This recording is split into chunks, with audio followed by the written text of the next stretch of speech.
It was fascinating to have these outside voices, which I think is really critical to this whole deficit and debt conversation, and basically just the federal budget as a whole, and having Mr. Dalio there to answer questions and just really share his thoughts were really insightful. I mean, one of the things that I walked away with is that he's like, you got to take care of this before a recession hits. And, you know, timeline could be 2, 3, 4 years. Don't know exactly when, but as I walked out with some of my staff who are younger, they said, oh, how are we going to sleep tonight after hearing that? Because his comments are really, he's a realist, and I appreciate that. And I think that's what a lot of us on Capitol Hill in Congress should be doing right now. And, you know, being realistic about where we're at, $36 trillion of debt, deficits out of control, and getting back to balanced budgets is critical. And he really just laid out a very thoughtful, realistic plan, not with a lot of details, but hit those high points that we should all be considering. And one of those is spending cuts. And so I think that's why the House budget is addressing that, and knowing that having these outside voices, which I think is critical to moving Congress forward and actually doing something, is very timely. And I was glad he was here today. Really interesting, Congressman. Thanks for bringing us in the room here. And I'm curious about what you said about getting ahead of the next recession. Is that because it would be impossible to pass this bill in the throes of a recession, or a bill like this will prevent one? He said that it would help prevent it. And, you know, his plan, 3-point plan, basically was 4% spending cuts, 4% increase in revenue, and then having to lower the debt service, 1% roughly.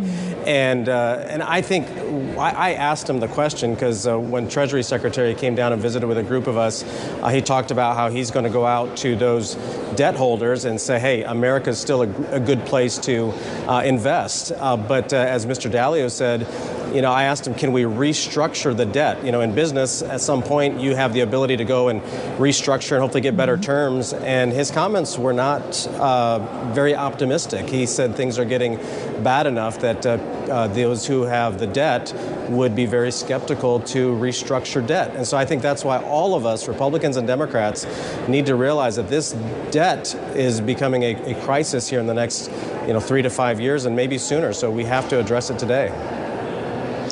Well, and something that does need to be addressed in at least the next few months, and we'll get a specific ex-state estimate from the Congressional Budget Office tomorrow, Congressman, is the debt ceiling, which it could impact the way in which the U.S. is seen as creditworthy, if there is still full faith in United States credit or not. Obviously, in the House bill, the debt ceiling increase is included. Do you believe the Senate ultimately will come around to that and include it in its own package, or is this going to have to be dealt with separately? Well, I was interested in what Megan was reporting before I came on, and I think, from what we feel here in the House, is that keeping this one big, beautiful bill, as President Trump likes to call it, is really the way forward.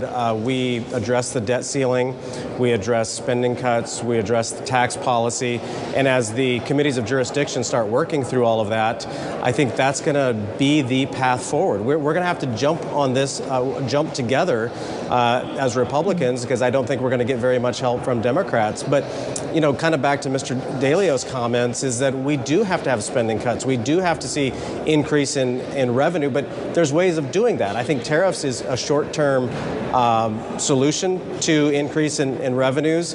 A growing economy will obviously help with that.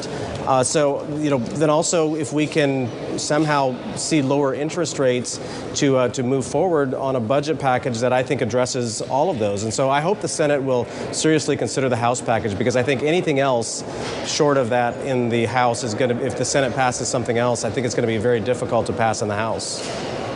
Congressman, when you were a state lawmaker in Indiana, you helped Governor Mitch Daniels eliminate $1 billion deficit. There was no DOGE and there were no tariffs to provide revenue, but you did it without raising taxes. Can't you bring a lesson from that experience to this debate? How did you do it? Yeah, well, first of all, Mitch Daniels, not Mitch Doge. Mitch Daniels was Doge before it was cool. He was known as the Blade, if you remember, when he was OMB director, and Governor Daniels really turned Indiana around in a way that has set us on a very strong path going forward fiscally. Balanced budgets. We haven't seen deficits in Indiana for years. We actually are seeing a growing population, a great place to do business, and so I tell that story over and over. And we had a tight majority in 2005 when Governor Daniels came into office, and we passed a budget that would give him 2 years to balance, but he, of course, did it in 1 year. But that's the type of leadership Governor Daniels was, and I think that's the type of leadership we have with President Trump. He's talking about balanced budgets. Doge is giving Congress this insight that we have needed for many years to get actually closer to the action, to see where spending is going and where we can do better in appropriating and authorizing. So I think that that experience is going to be very helpful. And I see this freshman class as the type of class that's here to make those hard votes, to cast those hard votes, but also making sure that we put America on the right course for success and prosperity. Well, and as you previously mentioned, Congressman, the president obviously thinks one way to do that is to enact tariffs on our trading partners, obviously looking ahead to next week, which he says will bring Liberation Day, April 2nd, reciprocal tariffs. But now he's talking about carve-outs or exemptions for some countries. He says auto tariffs may be coming in the coming days. Do you feel you can give businesses and consumers in your district in Indiana clarity as to what Liberation Day will actually bring and what will come after it?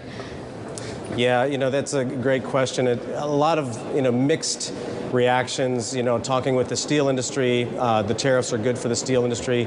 Talking with the ag community, it's a mixed bag there. But I think at the end of the day, what I hear from my constituents in the ag sector and manufacturing sector is that there's trust in Trump that he's going to settle this in the long run. And they know that it's going to take a little bit of time.